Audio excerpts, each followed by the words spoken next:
Maria José acordou às 4h30 da manhã, como todos os dias há 15 anos. O despertador nem precisava mais tocar, seu corpo já havia se acostumado com aquela rotina implacável.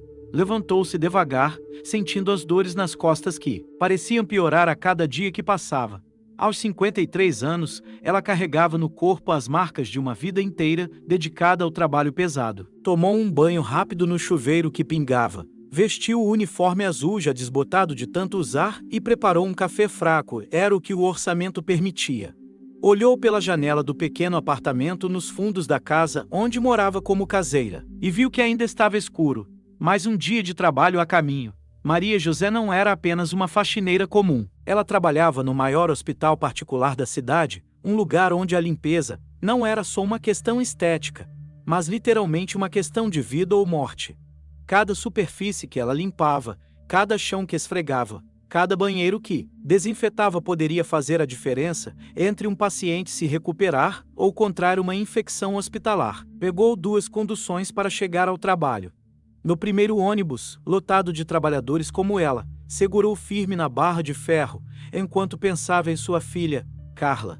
A menina estava no 2º ano de enfermagem, estudando numa faculdade particular que consumia quase todo o salário de Maria José. Mas ela não se importava ver a filha realizar o sonho de trabalhar na área da saúde, só que do outro lado, como profissional e não como faxineira, era o que a mantinha de pé todos os dias. Chegou ao hospital às 6 em ponto. O turno da madrugada estava terminando e ela cumprimentou Dona Lourdes, que trabalhava no período noturno. Teve movimento essa noite? Perguntou Maria José, amarrando o avental. Chegaram 2 acidentes de trânsito e uma criança com pneumonia grave. Respondeu Lourdes, com o cansaço estampado no rosto. Maria José começou sua rotina pelo 5º andar, a ilha de pediatria. Era seu setor favorito, apesar de ser também o mais emocionalmente desafiador. Ver crianças doentes mexia com seu coração de mãe, mas ela também presenciava milagres. Ali, pequenos guerreiros que chegavam desenganados e saíam correndo pelos corredores semanas depois. Enquanto limpava o corredor, ouviu um choro vindo do quarto 523. Era um choro diferente, não de criança, mas de uma mulher adulta. Maria José conhecia todos os tipos de choro naquele hospital. Havia o choro de dor, o de desespero, o de alívio, o de gratidão. Aquele era um choro de desespero misturado com algo que ela reconhecia muito bem. O desespero de quem não tem dinheiro. Não resistiu e deu uma olhada discreta pela porta entreaberta. Viu uma mulher jovem, de uns 30 anos, segurando uma criança de aproximadamente 5 anos no colo. A criança estava muito pálida e respirava com dificuldade. A mulher falava ao telefone: "Mãe, eu já vendi tudo que tinha. Não tenho mais nada para vender.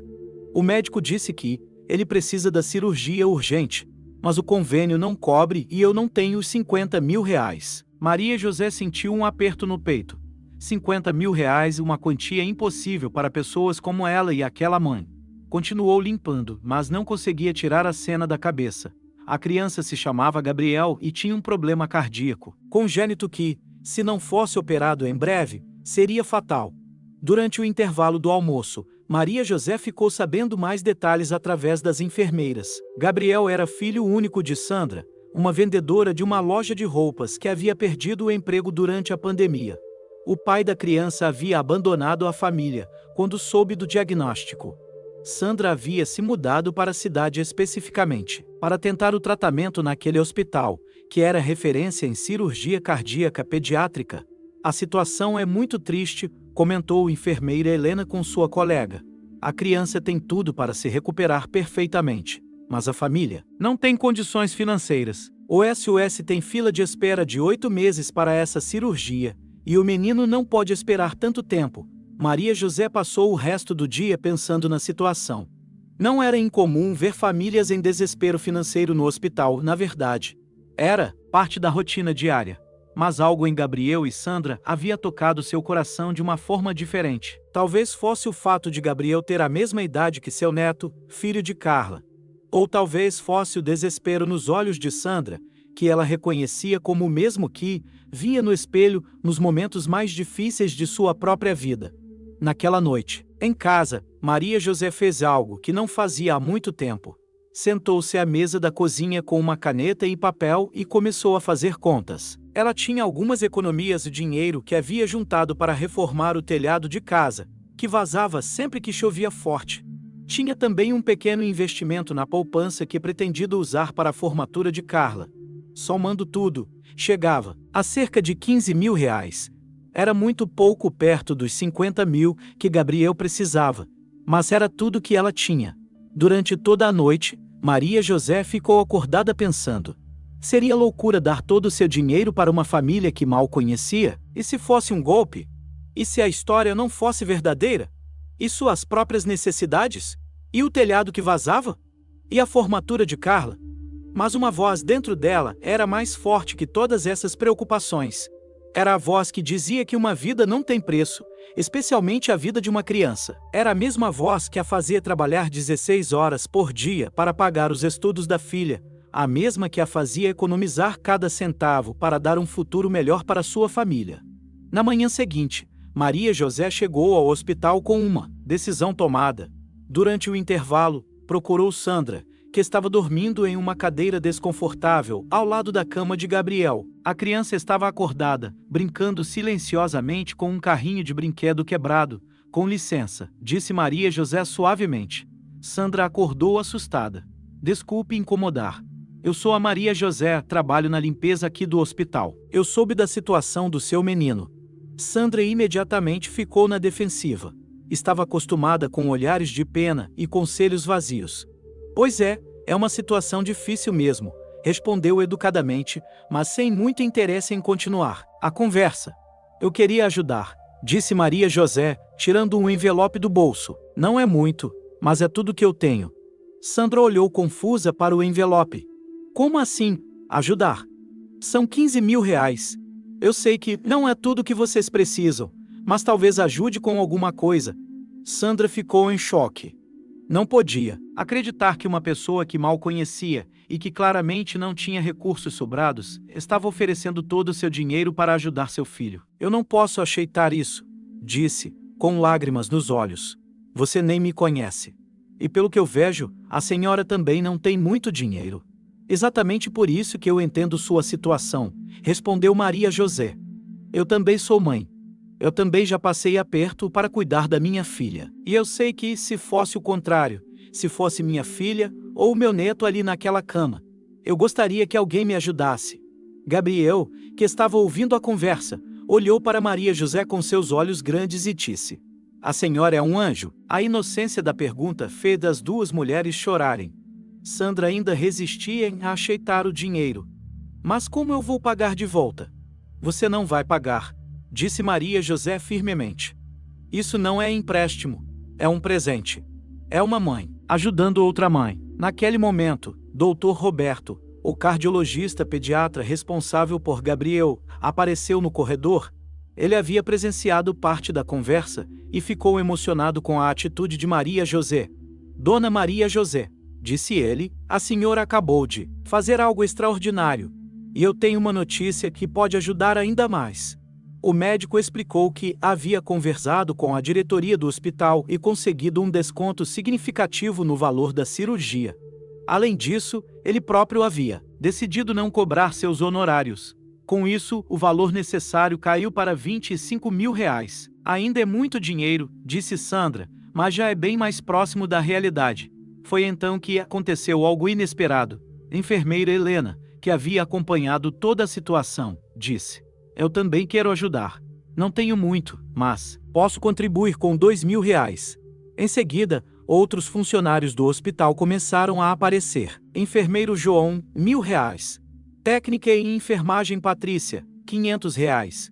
Recepcionista Ana, 300 reais. A notícia do gesto de Maria José se espalhou pelo hospital como um incêndio. Em questão de horas, funcionários de todos os setores estavam contribuindo.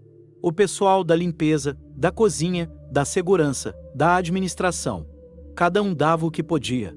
50 reais, 100 reais, 200 reais.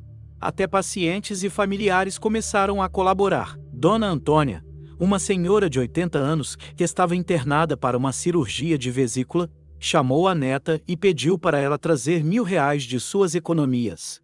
Essa faxineira me fez lembrar que ainda existe bondade no mundo, disse ela. Em 2 dias, o valor total havia sido arrecadado. Mas a história não parou por aí. Um jornalista que estava no hospital fazendo uma matéria sobre os cuidados com a Covid-19 soube da história e pediu para entrevistar Maria José. Ela, sempre tímida, inicialmente recusou, mas Sandra a convenceu. Maria José, disse Sandra, você precisa contar essa história. Precisa mostrar para o mundo que ainda existe gente boa, gente que se importa com o próximo. A matéria foi ao ar numa sexta-feira à noite no principal telejornal da cidade.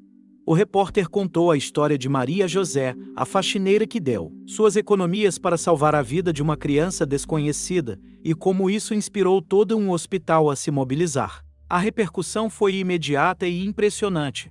O telefone do hospital não parava de tocar, pessoas querendo ajudar, empresários oferecendo doações, ONGs interessadas em criar um fundo permanente para casos similares. As redes sociais foram tomadas pela história da faxineira Anjo, como começaram a chamar Maria José. Mas foi numa segunda-feira que a vida de Maria José mudou para sempre. Ela estava limpando o corredor do 3º andar quando foi chamada. Na recepção, Dona Maria José, tem alguém querendo falar com a senhora, disse a recepcionista. Era um homem elegante, de terno e gravata, acompanhado de uma mulher igualmente bem vestida. Dona Maria José, disse o homem, meu nome é Carlos Eduardo Silva. Sou empresário aqui da cidade. Esta é minha esposa, Luciana. Nós vimos sua história na televisão e ficamos muito emocionados. Maria José, sempre desconfiada, perguntou: posso ajudar em alguma coisa? Na verdade, nós gostaríamos de ajudar a senhora, disse Luciana. Meu marido e eu temos uma empresa de limpeza especializada em hospitais e clínicas. Nós oferecemos nossos serviços para os melhores hospitais da região. Carlos continuou, nós precisamos de alguém para ser nossa supervisora geral. Alguém que entenda realmente do trabalho, que tenha experiência e, principalmente, que tenha o caráter que a senhora demonstrou. Queremos oferecer esse cargo para a senhora. Maria José não conseguia acreditar no que estava ouvindo. Mas eu sou apenas uma faxineira, disse ela. A senhora é muito mais que isso, respondeu Luciana. A senhora é uma pessoa com 15 anos de experiência na área, que conhece cada detalhe do trabalho, que entende a importância da limpeza hospitalar e que tem uma qualidade que não se ensina em faculdade nenhuma. Compaixão. O salário oferecido era 3 vezes maior que o que Maria José ganhava. Além disso, a empresa oferecia plano de saúde, vale alimentação e, o melhor de tudo, um programa de bolsas de estudo para funcionários e seus familiares. Sua filha está estudando enfermagem, não é? Perguntou Carlos. Nossa empresa tem parcerias com várias universidades. Podemos transferir a bolsa dela para uma das melhores faculdades da região, sem custo nenhum. Maria José começou a chorar. Em poucos dias, sua vida havia dado uma volta completa. Tudo por causa de um gesto de generosidade que ela fez sem esperar nada em troca. Mas as surpresas não pararam por aí. Gabriel se recuperou perfeitamente da cirurgia. A operação foi um sucesso completo, e em 2 semanas, ele já estava brincando pelos corredores do hospital, sempre procurando por tia Maria José, como ele a chamava.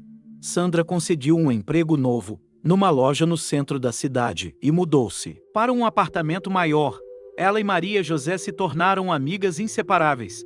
Você salva a vida do meu filho, dizia Sandra sempre que se encontravam.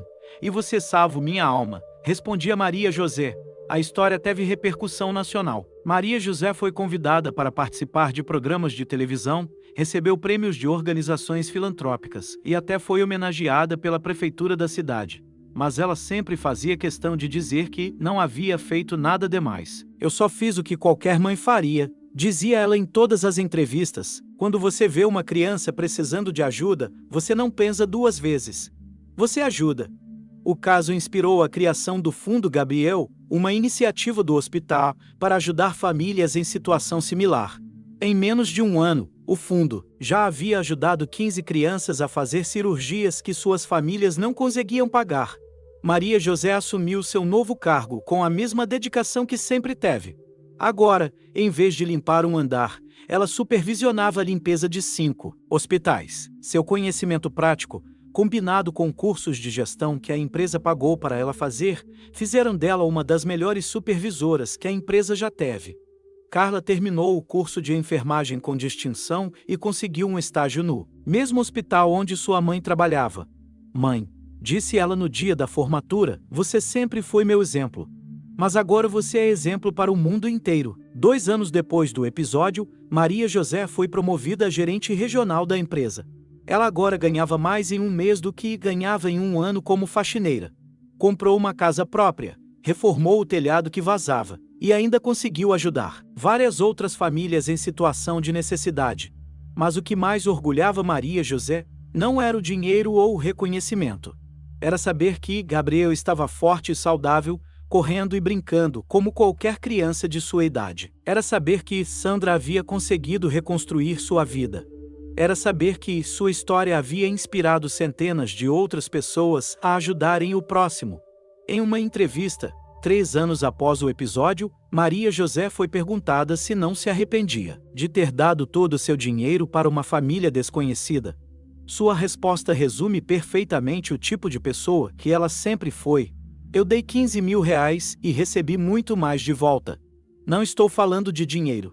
Estou falando de propósito, de sentido, de saber que eu fiz a diferença na vida de alguém. Estou falando de ter descoberto que, quando você planta bondade, você colhe felicidade. Gabriel, agora com 8 anos, ainda visita Maria José regularmente. Ele diz que quando crescer, quer ser médico para ajudar outras crianças como ele foi ajudado.